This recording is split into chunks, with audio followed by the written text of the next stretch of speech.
영국의 엘리자베스 2세 여왕의 남편으로 유명한 그분이 필립공이라는 분인데요.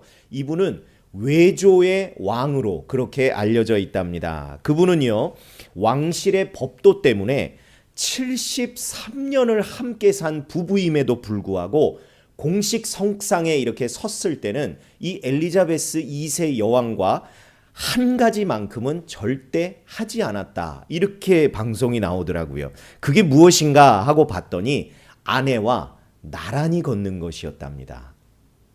아내인데도 불구하고 그렇지만 여왕이기 때문에 신하인 남편은 절대로 공식적인 자리에서는 아내와 같이 걷지를 않았다는 것이죠. 항상 한 걸음 뒤에서 걸었다는 겁니다. 그러면서 결혼 70주년 당시에 외조의 원칙이 무엇입니까? 하는 인터뷰에서 이 필립공이 이렇게 대답했다고 합니다. 첫 번째, 두 번째, 그리고 마지막 세 번째도 절대 여왕을 실망시키지 않는 것입니다. 이렇게 답을 했다고 합니다. 하물며 사람인데도 아내임에도 군신 간의 예의와 법도를 이렇게 지켰다면 만왕의 왕이신 하나님께 드리는 이 예배는 정말 택하신 백성인 우리들에게 얼마나 중요한 것인가 하는 것을 기억하고 반성하게 하는 그런 방송의 내용이었습니다. 그렇다면 현장의 이 예배도 물론 중요하지만 여러분 각자의 자리에서 예배드리는 여러분들의 마음은, 하나님 앞에 예배드리는 여러분들의 모습은 어떠하십니까? 말씀을 듣기 전에 우리 옆에 분들과 이렇게 인사를 좀 나눴으면 좋겠습니다. 조금 무서운 표현인데 부드럽게 말을 좀 해주세요. 하나님이 지켜보십니다. 인사하실까요? 네, 하나님이 지켜보십니다. 우리 성경을 들고 함께 고백하겠습니다. 저는 예수 믿어 구원받았습니다. 저는 예수 믿어 하나님 자녀 되었습니다. 저는 예수 믿어 천국 백성 되었습니다. 하나님께서 선물로 주신 오늘 하나님 말씀으로 가르침을 받습니다. 눈을 열어 주의 법안에 있는 놀라운 진리를 보고 깨닫게 하소서. 아멘으로 순종하여 하나님께 영광 돌리는 삶 되게 하소서. 아멘. 아멘. 고백한 대로 사는 저와 여러분 되기를 소망합니다. 미국의 유명한 그 큰 목회를 하시는 목사님 중에 J.D. 그리어라는 목사님이 계신데요. 그분이 쓰신 책 Jesus Continued에 나오는 한 이야기인데 제가 여러분들에게 좀 읽어드리겠습니다. 내가 잘 아는 한 목사가 한 번은 설교 중에 교인 몇 명을 앞으로 불러내어 소방차에 필요한 역할을 하나씩 맡겼다. 한 사람은 운전사가 되었고 한 사람은 사이렌 통제를 맡았다. 또 한 사람은 물 호수를 맡았고 남은 사람들도 소방차의 기능별로 각자의 역할을 맡았다. 그리고는 역할을 흉내내도록 한 뒤에 한 사람씩 물었다. 자, 당신의 목표가 무엇입니까? 그러자 성도들은 열심히 소방차에서 맡은 역할에 관해 설명했다. 다 듣고 난 뒤에 이 목사님이 이렇게 정리했다. 모두 틀렸습니다. 여러분의 목적은 불을 끄는 겁니다. 이런 이야기입니다. 지난 주일부터 우리는 보혜사 성령님에 관한 여러 가지 말씀들을 우리들이 나누고 있습니다. 오늘도 그분에 대한 말씀을 여러 주제로 우리들이 듣게 될 텐데요. 그런데 이 모든 메시지에는 아주 분명하면서도 공통된 한 가지 목적이 있다는 사실입니다. 그것은 바로 보혜사 성령께서 내게 임하시는 겁니다. 성령 충만함을 받는 겁니다. 여러분, 이 목표를 우리가 분명히 하지 않고 또한 우리들의 삶에서 성취하지 못한다면 여러분 어떤 배움도 의미가 없다는 사실입니다. 성령님을 지식으로만 아는 것은요, 우리들의 신앙 성장과 성숙에요 아무런 도움이 되지 않기 때문입니다. 그러므로 오늘도 말씀을 들을 때에 여러분들의 심령 가운데 정말 한 가지만은 분명히 하시기를 부탁을 드립니다. 어떤 역할, 어떤 사명, 어떤 자리에 있든지 소방관이면 모두 불을 끄는 것이 공통된 목표이듯이 여러분들이야말로 신앙인으로서 어떤 심령, 어떤 상황, 어떤 사람이시든지 성령 충만 받기를 갈망할 수 있기를 주님의 이름으로 부탁을 드립니다. 성령께서 여러분 안에 임하시기를 간절히 바라고 소망하는 배움이 되시기를 주님의 이름으로 축원합니다. 지난주일 우리는요, 그래서 보혜사 성령님은 어떤 분이신가, 이것을 주제로 말씀을 나눴습니다. 어떤 분인가를 알게 되면 더욱더 그분을 사모하게 될 것이다. 그런 이유 때문이었습니다. 성령님은 누구십니까? 우선 권능을 주시는 분이라고 우리들이 배웠습니다. 권능, 헬라어로 두나미스. 어느 단어가 여기서 유래됐다고 했죠? 다이너마이트. 폭발적인 힘을 발휘하는 다이너마이트라는 단어가 이 두나미스에서 유래했을 정도로 성령님은 권능을 행하시는, 권능을 주시는 그런 분입니다. 그러한 권능이 성령으로부터 우리들에게 임합니다. 그 권능이 임하면 우리들이요 못할 것이 없습니다. 성경의 그 증거가 넘쳐나고요, 기독교 수천 년의 역사가 이것을 증명합니다.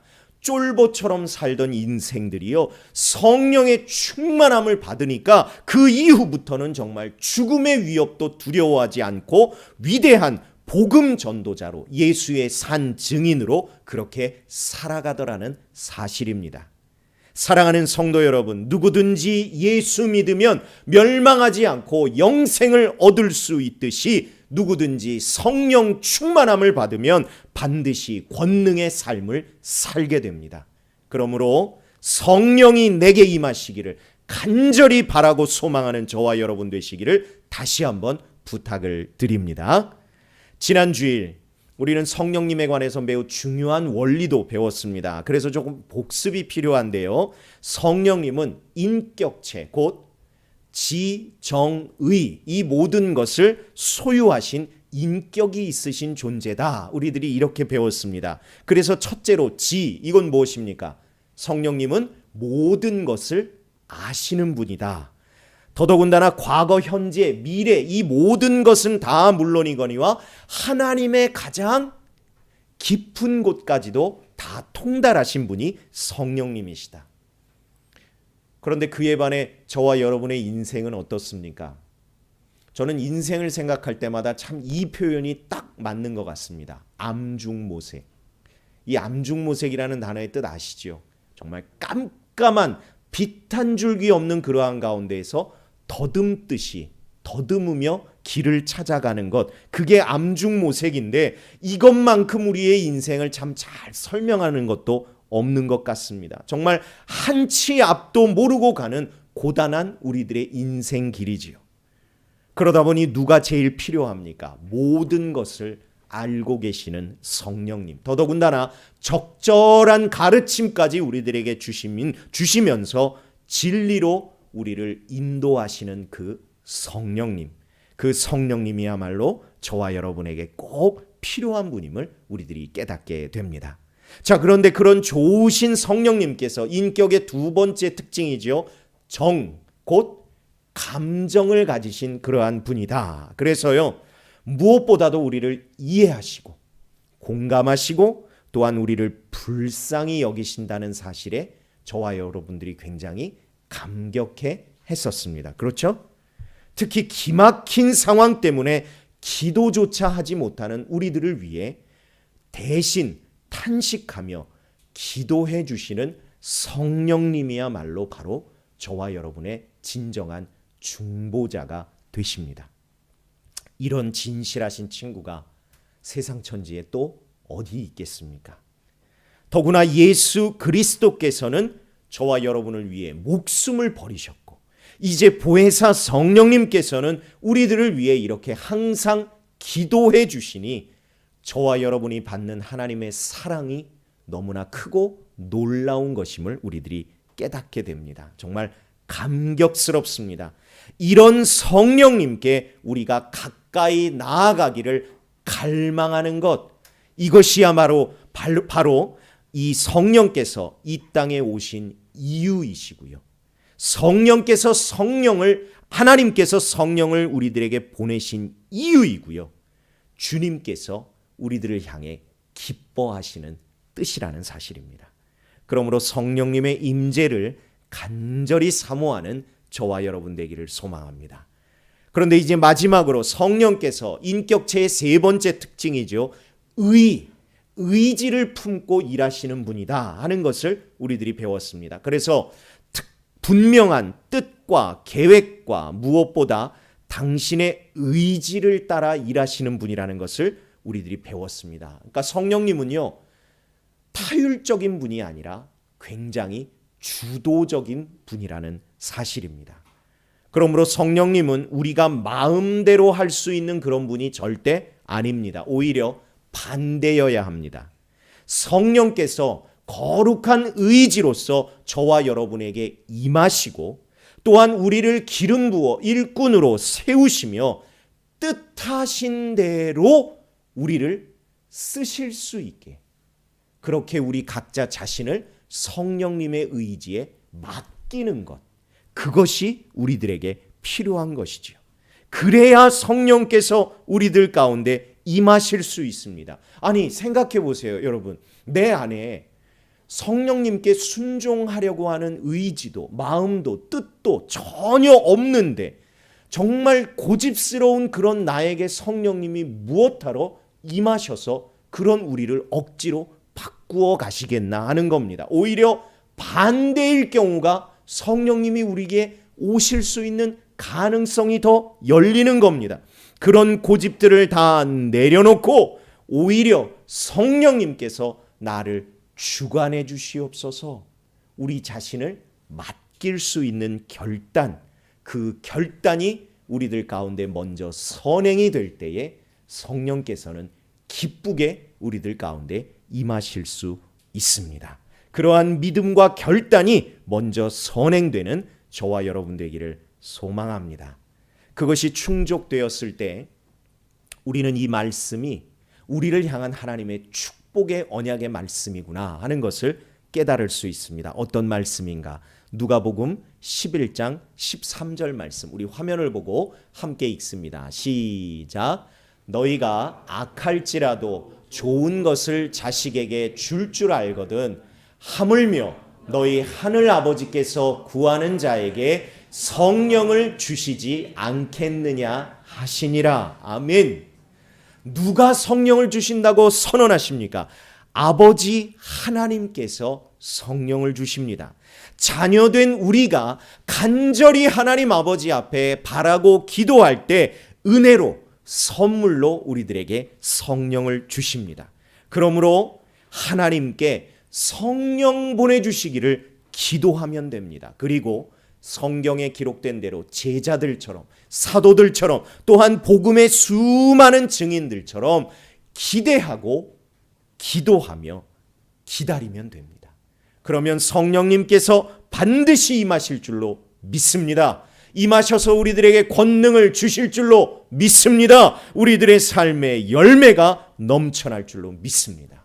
그런 차원에서 저를 좀 한번 따라해 보시겠습니다. 보혜사 성령님, 보혜사 성령님, 기대하고 기도하며 기다립니다.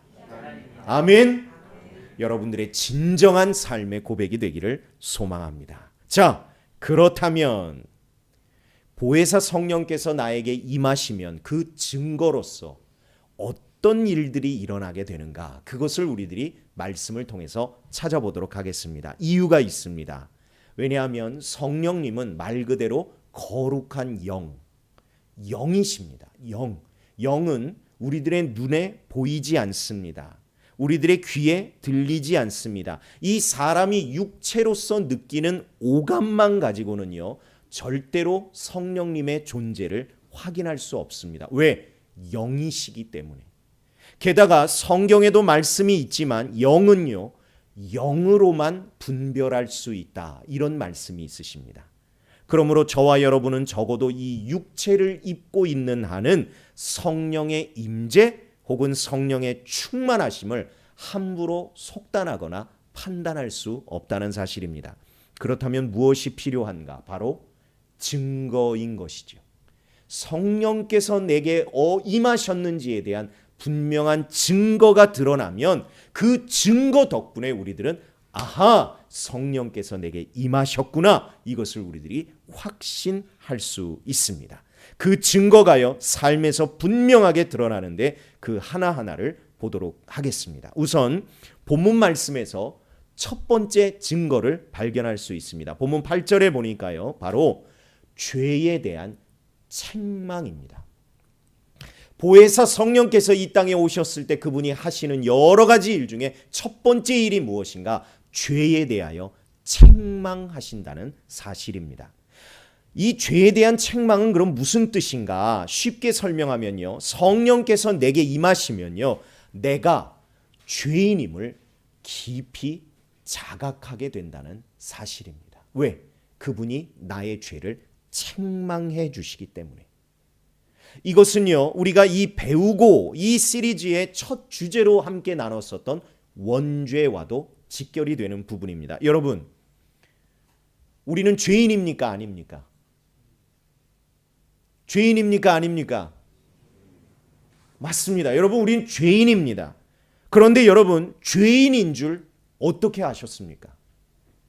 단지 장 목사가 그렇게 시키니까, 다른 사람들도 그렇게 대답하니까, 아니 그렇게 답을 하도록 교회에서 배워왔으니까 그래서 나는 죄인입니다, 이렇게 말씀하는 분이 계시다면 정말 명확한 사실 하나가 오늘 이 자리에서 드러나는 겁니다. 다른 것이 아니고요, 아하, 나는 아직 성령을 받지 못했구나, 이렇게 깨달으시면 됩니다.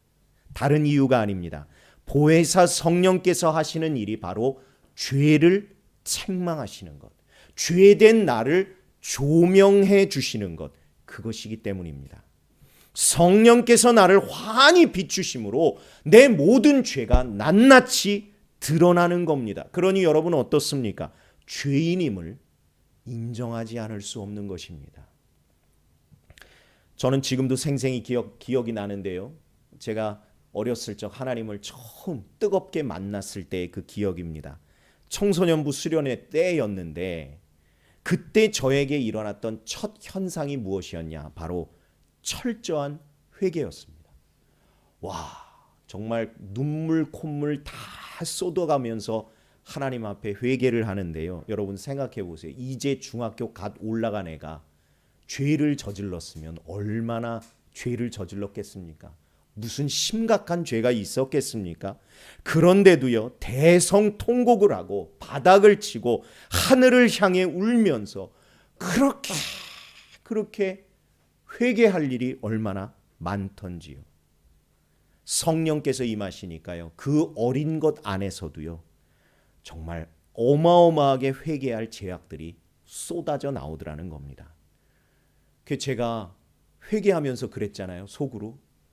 아니, 이런 것까지 회개를 시키시나? 정말 그런 생각이 들 정도로 그렇게 철저하게 저를 회개시키시더라는 겁니다. 다른 이유가 아닙니다. 성령께서 죄를 책망하시니까요. 알고 지은 죄, 모르고 지은 죄, 의지로 지은 죄, 의지와는 상관없이 제 안에 처음부터 있었던 그 모든 악한 성품까지 다 긁어내어서 하나님 앞에 회개하게 되더라는 것이죠. 여러분, 그렇다고 오해하지 마십시오. 그래서 제가 무슨 대단한 사람이다, 그래서 저는 깨끗하다, 여러분 절대 그런 말씀 드리려는 의도가 아닙니다. 여전히 회개할 것이 많은 여러분과 똑같은 저도 죄인입니다. 다만 철저한 회개야말로 성령께서 임하심을 경험한 모든 이들의 같은 고백이자 경험이기에 여러분들과 잠깐 나누었을 뿐입니다. 그렇다면 나는 어떠한가? 그것을 우리들이 곰곰이 생각해 보아야 합니다. 여러분, 공의로우신 하나님 앞에 나는 참으로 더러운 죄인이고 그래서 죽을 수밖에 없는 운명임을 우리들 깊은 심령으로부터 그렇게 깨닫고 인정하며 참으로 나는 고백하는 사람인가? 만약에 그렇다면 성령께서 여러분들 가운데 임하심이 분명합니다. 그런데 반대로 나는 여전히 죄인됨을 아직 깨닫지 못했다면, 그래서 나는 회개할 것이 별로 없는데 이렇게 생각하신다면 분명하게 진단할 수 있어야 합니다. 나에게 필요한 분이 계시구나. 바로 보혜사 성령님이시구나. 왜? 그분이 내게 오셔서 하나님 앞에 마땅히 회개할 죄를 다 드러나게 하실 것이기 때문입니다. 그러므로 이것을 깨닫고 하나님 아버지께 성령을 보내주시도록 기도해야 합니다. 이유가 있는데요. 이것은 성령께서 내게 임하신 두 번째 증거와도 연결이 됩니다. 무엇인가? 그리스도, 곧 구세주 되신 예수님 없이는 나는 단 한순간도 살 수 없는 죄인이구나. 이것을 깨닫고 또한 용서해 주심에 감사하며 감격해서 누구보다 날 구원하신 주님을 사랑합니다. 이렇게 믿고 고백할 수 있기 때문입니다. 이것이 누구에 의해서 가능한 일인가? 오로지 보혜사 성령님을 통해서만 가능한 일이라는 사실입니다. 이 성령께서 우리들에게 행하시는요, 너무나 놀라운 믿음의 역사입니다. 성령께서 역사하시지 않으면 누구도 예수님을 나의 주, 나의 구원자, 나의 구세주라고 고백할 수 없기 때문입니다. 마태복음 10장 20절에 보니까 말하는 이는 너희가 아니라 너희 속에서 말씀하시는 이 곧 너희 아버지의 성령이시니라. 요한복음 14장 26절에도 보니까요, 보혜사 곧 아버지께서 내 이름으로 보내실 성령, 그가 너희에게 모든 것을 가르치고 내가 너희에게 말한 모든 것을 생각나게 하시리라. 고린도전서 12장 3절에도 보니까 그러므로 내가 너희에게 알리노니 하나님의 영으로 말하는 자는 누구든지 예수를 저주할 자라 하지 아니하고 또 성령으로 아니하고는 누구든지 예수를 주시라 할 수 없느니라. 아멘. 사랑하는 여러분, 주는 그리스도시요 살아계신 하나님의 아들이심을 분명히 믿으십니까? 아멘. 어떤 누구의 강요도 아닌 여러분 안에 있는 굳은 믿음으로 아멘 하신 고백이라면요, 여러분 반드시 인정할 진리가 있습니다. 여러분의 고백이 아닙니다. 여러분이 노력한 결과도 아닙니다. 오로지 성령께서 여러분에게 말씀을 깨닫게 하신 증거고요.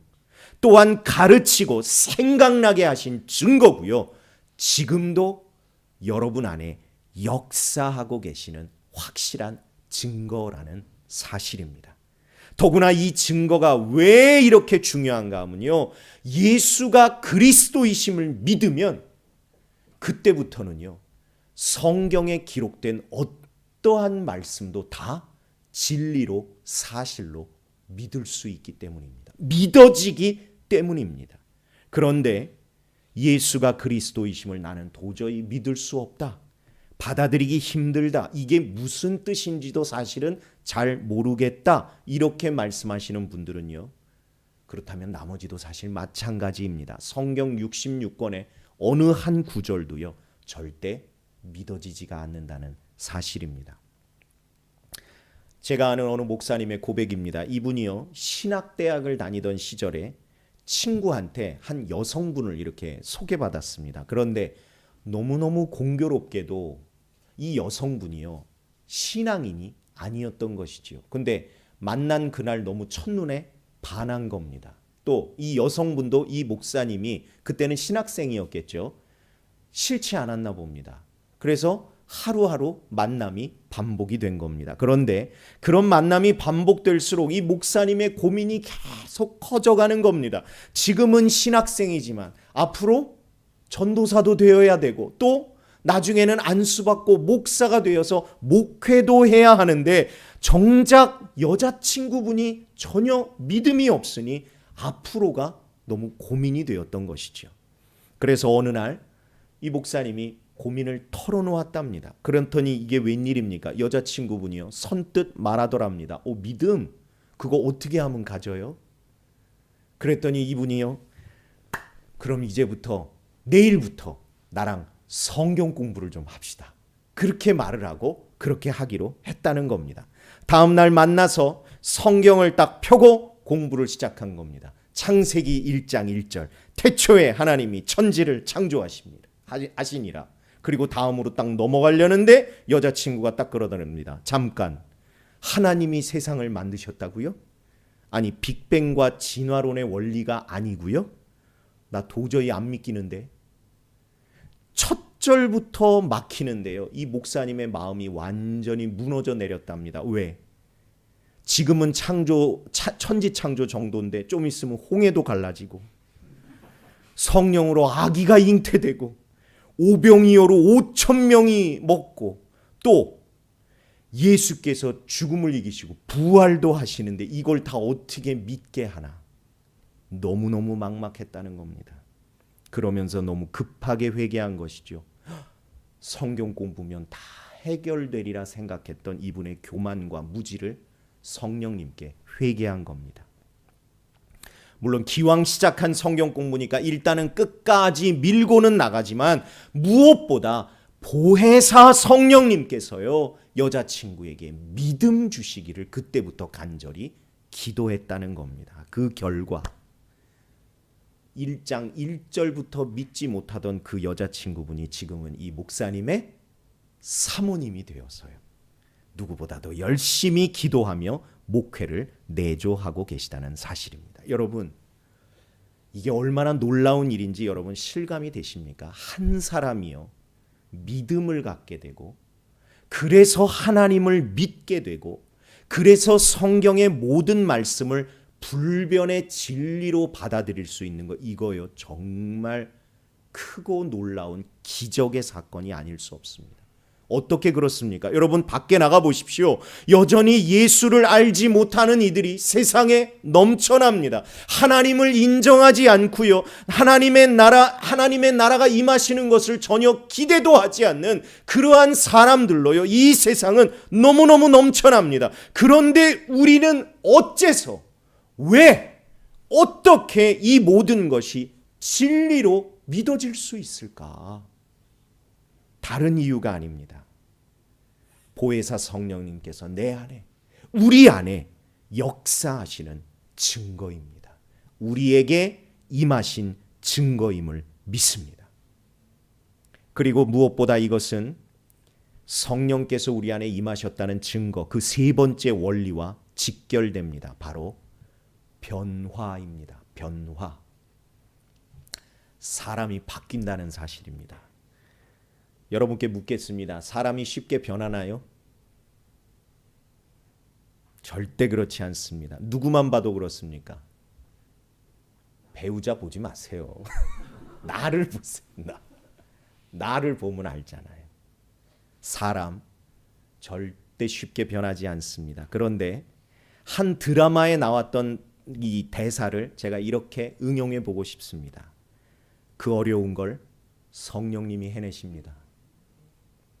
성령께서 역사하시니까요, 인생이 바뀌더라는 사실입니다. 성령께서 간섭하기 시작하니까요, 삶의 방향이 바뀌더라는 겁니다. 성령께서 일하시니까요, 그가 삶에서 놀라운 선택들을 내리더라는 겁니다. 그것이 무엇인가? 삶의 우선순위가 바뀌더라는 사실입니다. 내가 중심이 아니라 그때부터 하나님이 내 삶의 중심이 되십니다. 이 모습을요, 누군가 이렇게 회전문에다가 이렇게 비교를 해놓았더라고요. 내가 중심축이 되니까요, 아무리 열심히 걷고 뛰고 달린다고 해도 결국 어디예요? 제자리만 빙글빙글 도는 삶이더라는 겁니다. 그게 회전문의 한계입니다. 그런데 성령께서 내 손을 잡아서 그 회전문 바깥으로 나를 끌어내시니까, 내 중심의 삶에서 끌어내 주시니까 내 인생이 어떻게 바뀌던가, 어느 찬양의 가사가요 딱 정답이더라고요.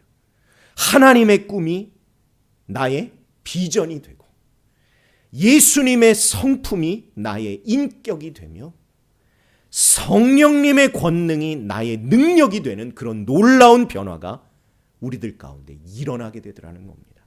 사람이 변하는 기적이요, 성령 안에서 일어나더라는 겁니다. 그래서요, 그런 사람은 시간을 내 마음대로 쓰지 않습니다.